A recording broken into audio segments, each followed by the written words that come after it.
I'm here for several reasons. Number one, I might be your sleep aid, and if you want to use my voice that way, then go for it.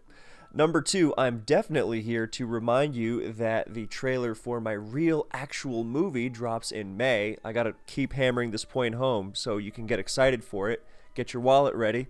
Tell your friends and have them get their wallets ready, and have them tell their friends and get their wallets ready, and so on and so forth. Uh, yeah, that's really important.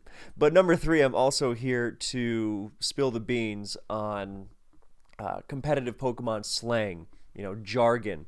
Because even if you follow competitive Pokemon, you watch all the big games, and just as importantly, you watch as the players participating discuss those games and what's going on, then you probably see a lot of slang you might not fully 100% understand.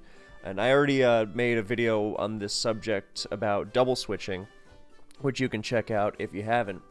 Because double switching is the prime example of one of those things that not just top players, but all sorts of players in the scene will use. And when you're really a part of the competitive Pokemon scene, you start abbreviating everything. One, because it's easier and it's faster if you're going to be talking about the stuff over and over. But number two, it also tends to be a way you can show off just how in the know you are. So this is not as bad as, or I say bad, this is not as exaggerated, let's say, as people who go out of their way to say how something was a double every 5 seconds, because they don't even call it double switching, they just call it doubling. They call it doubling even when it's not a double switch, for example. But this is an important distinction to be made, and it's not just about the definitions themselves, but as we go into the definitions of these two terms that are often confused for one another, then you will learn an important lesson about how to think about competitive Pokemon itself. And maybe even life itself. Competitive Pokemon is a great teacher of life lessons, I have found, which is why I apply everything I've learned on the Showdown ladder to every interaction I have with a real-life human. Anyway, so checks versus counters. People sometimes say, is there a difference? And if so, what is it? And the reason there's a replay on the screen that we haven't clicked on yet is not just because I wanted some form of random visual stimulation while I rambled over it. No, we are going to use this replay as an example. Because here's the easy version of this question, right? A counter is a Pokemon that switches into anything the opposing Pokemon does and just completely stuffs it, right? So, easiest example, Blissey switches into a special attacker.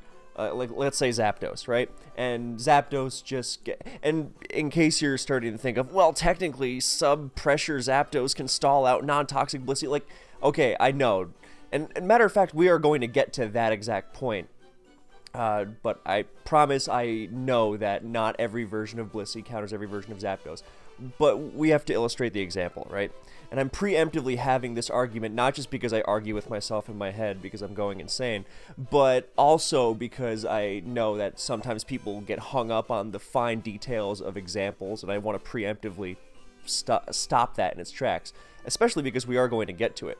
Anyway, point being, a counter switches into anything the opposing Pokemon does and just stops it, right? Blissey into Zapdos. For a more new gen example, Tangrowth into something like Mega Swampert, right? It's just going to completely stuff it. Now, a check is also probably pretty good about switching into a certain Pokemon, but it can't do so freely. And thus, the definition of a check can kind of waver. It can be anything from, Gliscor is a good Bisharp check, but not like a hardcore perfect counter because it can lose potentially, but it's a solid check. But another version of a check might be that Latias in Gen 4 was a check to Salamence as long as it didn't come into Draco Meteor. So you switch into three of Salamence's 4 moves if it's running Fire Blast, Brick Break, and Roost's others. And then you are faster on the next turn, so you force it out. And so this kind of check definition, not only is it very varied, but it also really involves playing the game to get the most out of it, as opposed to having the paper definition of, well, a counter must switch in at all times without any problems whatsoever, right? And the point of this video is that these definitions in practice tend to kind of bleed into each other. Because as a Pokemon battle goes on and damage is dealt and things happen and progress is made and board position changes and all that, then what previously might have been a counter, like Tangrowth against Kartana or something, might wind up being more of a check. And you might wind up using a certain Pokemon to check something that you wouldn't think of. Like, for example, Mega Lopunny is going to feature in this replay, right? Mega Lopunny is not a check to anything because it doesn't switch into anything. Exaggeration, okay? But offensively, you might use Mega Lopunny as a check to something to force it out and make some progress in return.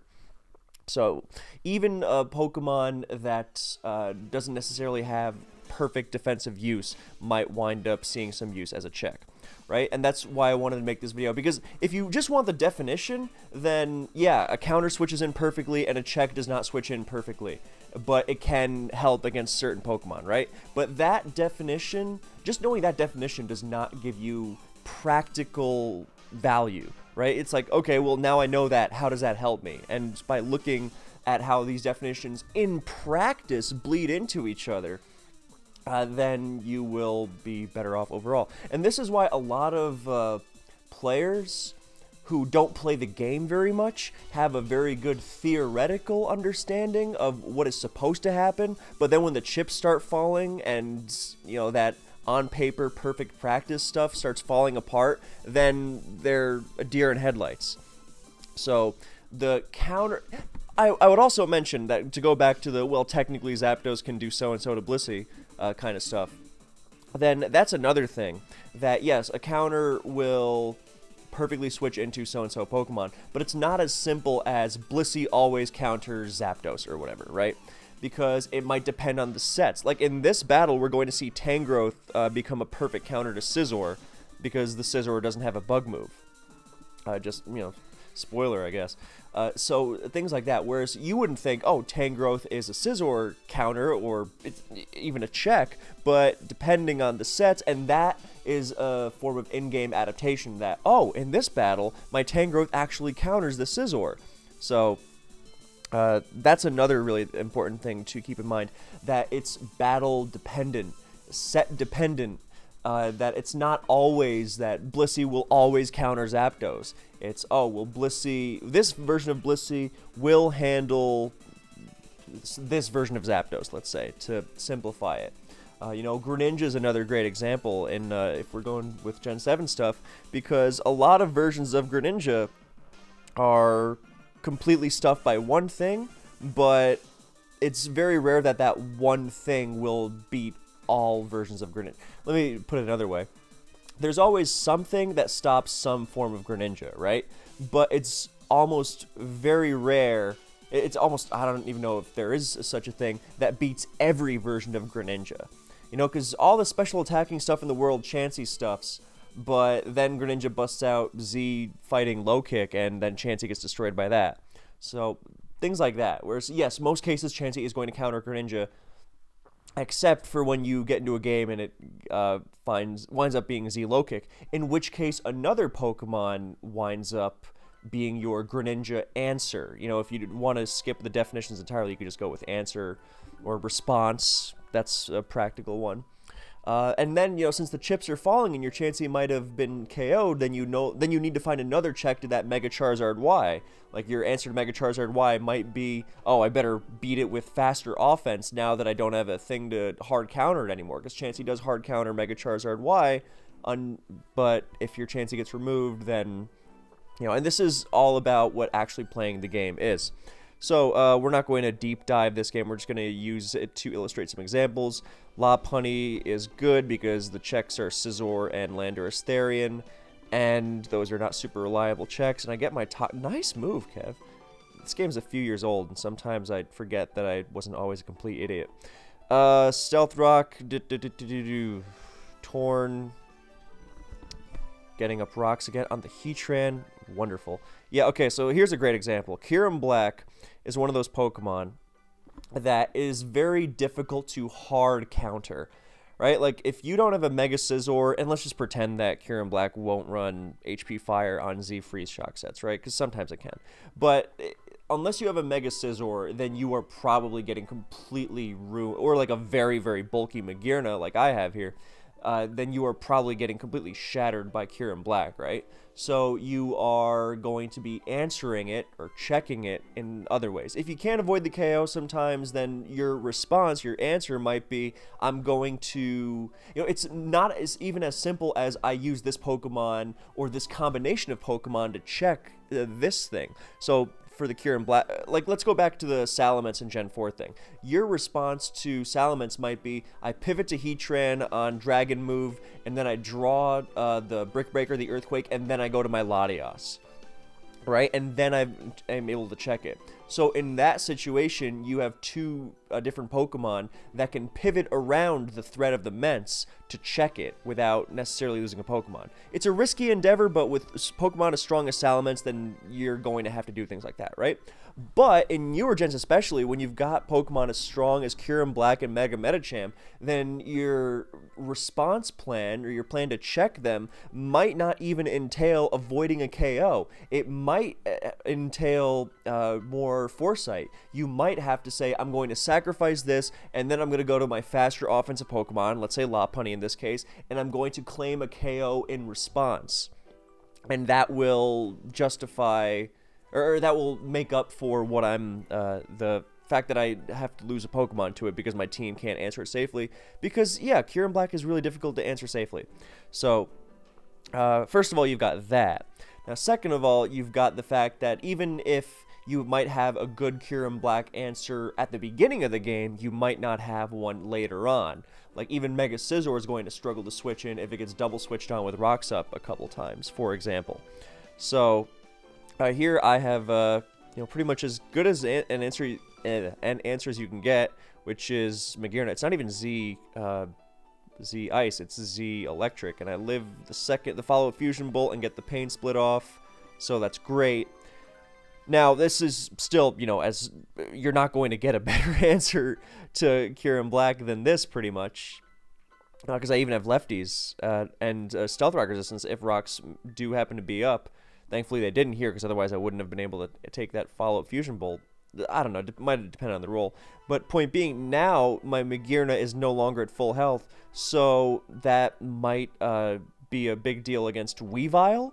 See, because against a non-Z-Dig Weavile, and in this game I believe the Weavile is Choice Band, then Magearna is like a perfect answer, right? But with this damage, then it's no longer a perfect Weavile answer. At this health, and especially if it switches into knockoff and loses its lefties, I might have to pivot around it with Toxapex, but then what am I gonna switch to? Tangrowth, Gliscor, so Magearna is no longer a perfect Weavile answer. Hell, if Weavile comes in first and knocks off the Magearna, then it's not even a great answer to the Kyurem Black anymore. So you can see how, yes, on paper, Magearna is a good counter to both of those Pokemon. On paper, at the beginning of the game. In practice, over the course of a game, then Magearna is no longer going to be able... It's going to become more of a check to both. And I'm not just going to be able to, sit and switch between my perfect counters to everything and win games that way, because that's not how it works. Even in generations with lower power levels, that's not the case. So, Flash Cannon, and now I get lefties, and Tangrowth comes in and gets HP iced, but I regenerate as Scizor comes in. What do I go to? Something awesome, I hope. Nice, Lopunny, good. That was awesome. We get the double mega, get the fake out chip. That might be significant later. And I go to Tangrowth, not because Tangrowth is a great Scizor counter, but because my Toxapex doesn't have haze. And I don't remember what I do after. This is going off my vague recollection of a game that's 2.5 years old, September 2020. Just because Tangrowth lives a +2 U-turn, and I didn't expect this to sort of stay in on HP Fire, so I try to knock off the Heatran. Okay, that was my plan. You know, force Scizor to U-turn out and knock off the Heatran, then I show that it does in fact have HP Fire, and now, even on the second SD, okay, because I don't really need Tangrowth for anything else, so if I die to +4 U-turn, fine, but it'll be at 43, and taking Rocky Helmet, and then it'll take rocks after that, and that means Lopunny is going to be really, really scary, so might be worth it. And that will also mean that Toxapex might be able to handle it, even though it doesn't have Haze. So, just spam HP Fire, just to make sure the Scizor can't roost to high health and make Lopunny a threat. And yeah, that's the basic idea. And if it doesn't U-turn, then, well, great.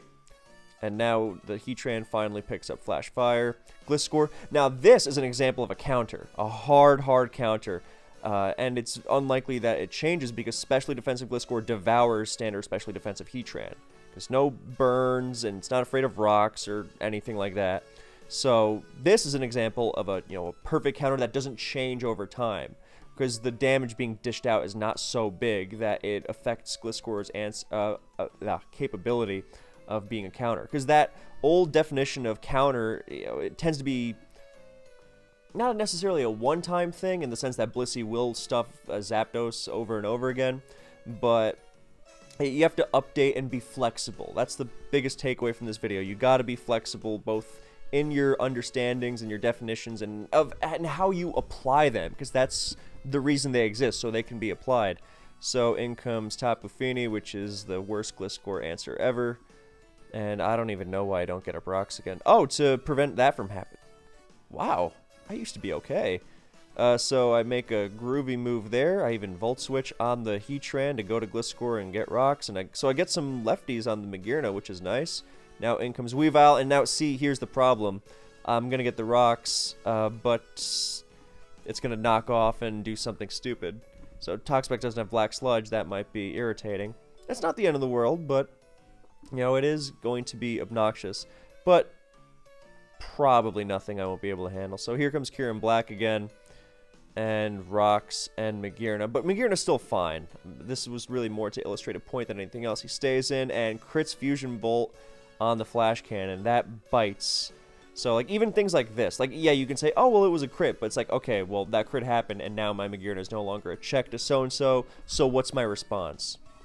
I think my response is nice, it is Lopunny. And Fusion Bolt, great. You can do that once. Lopunny is... that's a great example of Lopunny's defensive utility. It switches into an attack like that once, which is pretty much as good as you're going to get. If it switches into a Roost, then even better, obviously.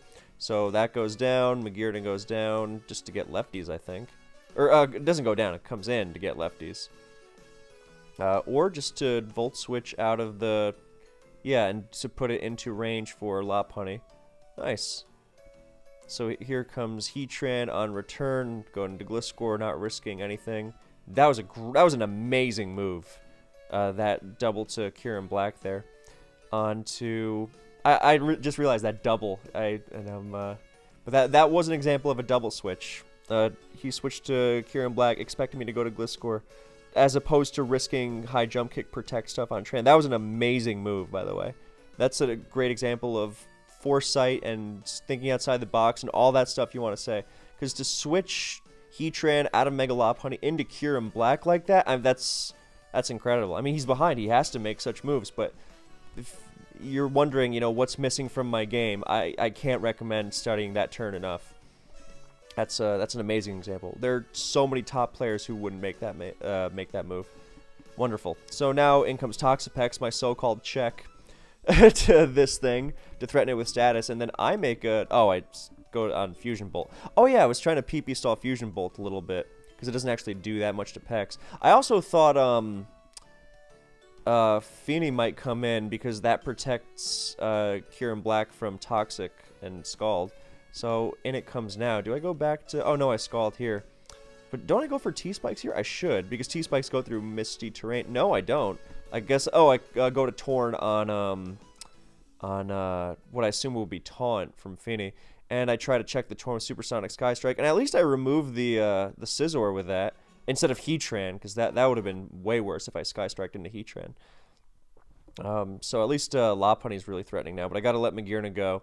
And now I don't know why I go to Tangrowth and sack that. Oh, I guess Magearna can be more useful than...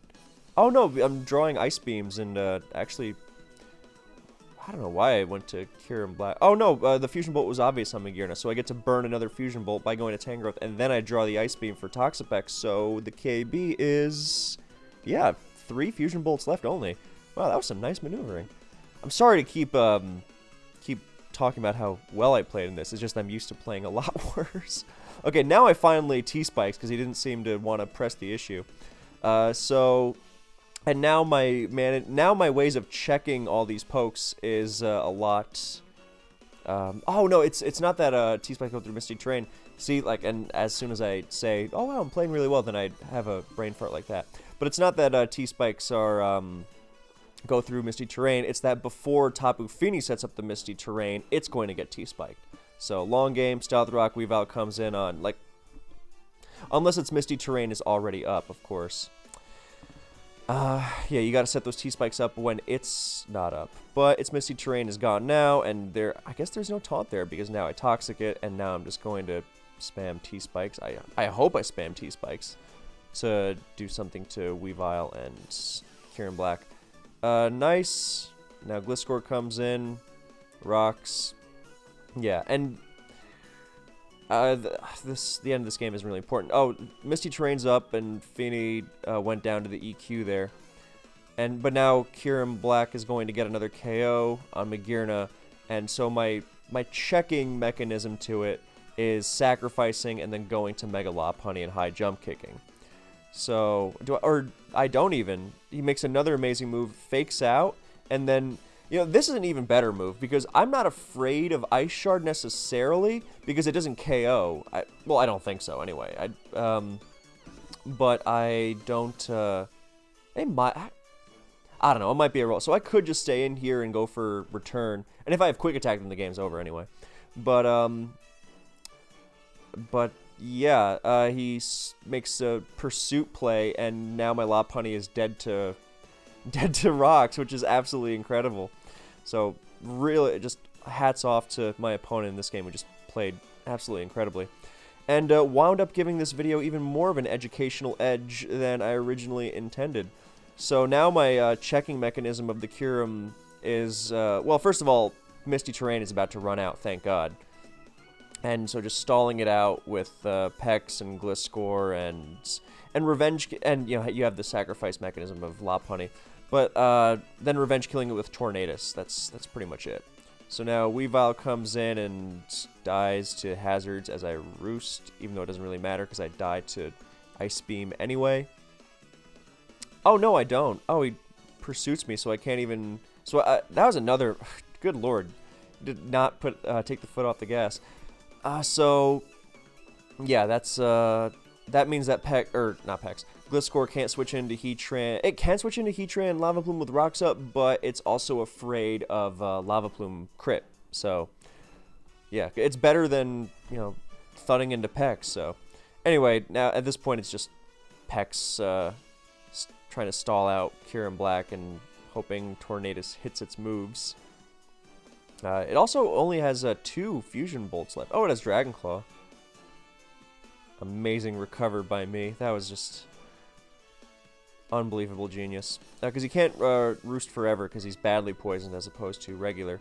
So, I think a sack Tangrowth, go to Gliscor, and I should EQ. I probably roost because I'm an idiot. Oh no, I EQ. Okay, good. Yeah, and now, do I just sack it, or do I go to... No, I go right to Pex because of, if he Fusion Bolts... Yeah, if he Fusion Bolts, he needs to do it again, and then he dies to Poison and the game is over, and if he Roosts, then I can take more Fusion Bolts, and he's only got 2 anyway, so... And now did I need to go to Torn there? I don't know if that was necessary. I hope I don't risk it, good lord. Oh, I did. Oh, okay. Never mind. That was a good move. That because now Lopunny's alive. Nice. Okay, so great double to cure him again. Just not fearing anything. My goodness. Why have I not seen my opponent in tournaments after this? Playing like out of his mind. So there's one fusion bolt, and now I pivot out, and then KB is toast.